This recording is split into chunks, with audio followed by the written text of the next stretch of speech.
सहस्त्रकुंड जलविद्युत प्रकल्पाबाबत जनसुनावणीची मागणी। हिमायतनगर विधानसभा मतदारसंघाचे आमदार बाबूराव कदम कोहळीकर यांनी सहस्त्रकुंड जलविद्युत प्रकल्प व उच्च पातळी बंधाऱ्याबाबत शेतकरी व नागरिकांना सविस्तर माहिती मिळावी यासाठी जनसुनावणी घेण्याची मागणी विधानसभा अर्थसंकल्पीय अधिवेशनात केली आहे। प्रकल्पामुळे प्रभावित होणाऱ्या शेतकरी जनतेला संपूर्ण माहिती मिळणे अत्यावश्यक, निर्णय प्रक्रियेत स्थानिकांचा सहभाग असावा, पारदर्शकता आणि जनतेचा विश्वास महत्त्वाचा। शेतकऱ्यांच्या हितासाठी ही मागणी करण्यात आली असून याकडे शासनाने गांभीर्याने लक्ष देण्याची अपेक्षा व्यक्त होत आहे। चर्चेला चारही आपण प्रस्ताव एकत्रित चर्चा सुरू केलेली आहे।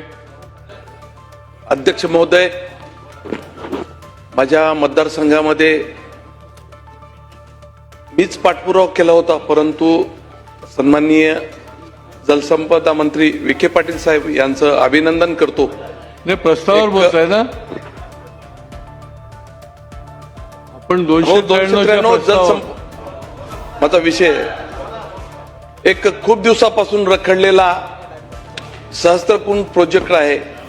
परवा मागच्या 24 तारखेला जलसंपदा मंत्री महोदय विखे पाटील साहेबांनी नियामक मंडळात त्यांना मंजुरी सुद्धा दिली, परंतु काही मंडळी मोठ्या प्रमाणात आता ग्रामपंचायतचे इलेक्शन आले, पाठीमागे जिल्हा परिषदचे डेट जाहीर झाल्या होत्या, परंतु रद्द झाल्यामुळे आमच्या इकडचे मोठ्या प्रमाणात आंदोलन करतायत आणि लोकांची दिशाभूल करत आहेत। एवढा मोठा जे सहस्त्रकुंड प्रोजेक्ट आहे, जवळजवळ मागच्या वेळेस 2009ला त्याची वर्क ऑर्डर निघाली होती, त्यावेळेस 220 दशलक्ष घनमीटरचा हा प्रकल्प आता पूर्णतः त्याच्यात बदल केलेला आहे आणि पूर्ण निंगनूरच्या डॅम मध्ये त्याचं 220 दशलक्ष घनमीटरचं पाणी सोडलेलं आहे आणि इथं फक्त उच्च पातळी बंधारा आणि पाठीमागं बॅकवॉटर जाणार आहे 21 किलोमीटर पर्यंत, परंतु जाणून बुजून आणि त्याच्यावर 25 मेगावॉट पर्यंत लाईट सुद्धा जनरेट होणार आहे।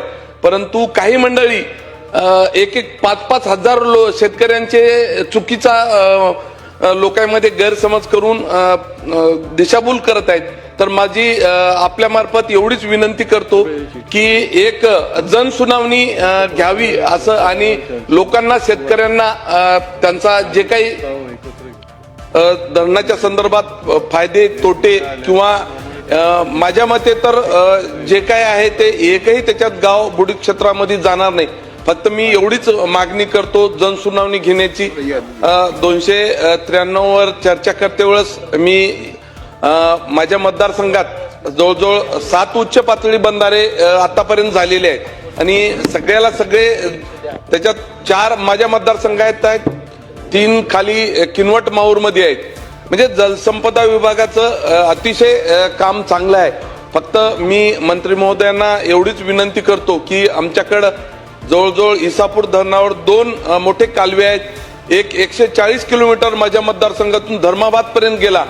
त्या कालव्यावर खूप दिवसाची शेतकऱ्यांची मागणी आहे की एक आमच्या इथं केदारनाथ डॅम आहे, त्या केदारनाथ डॅमला फारसा सोर्स नाही, तर इसापूर धरणाचं पाणी लिफ्टद्वारे केदारनाथ डॅम मध्ये सोडण्यासाठी मंत्री महोदय प्रयत्न करावे। त्याचबरोबर एक बेलमंडळ गावापासून दुसरी लिफ्ट करून म्हाताळ्या तलावामध्ये पाणी सोडण्यासाठी नवीन सिंचन लिफ्ट अशी घेण्यासाठी मी मंत्री महोदयासोबत बैठक सुद्धा लावली होती, परंतु सर्वेसाठी सुद्धा मान्यता मिळालेली आहे।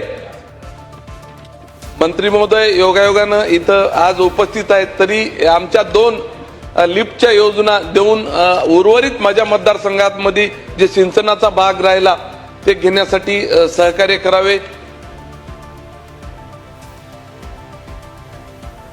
एवढंच मी या प्रसंगी सांगू इच्छितो।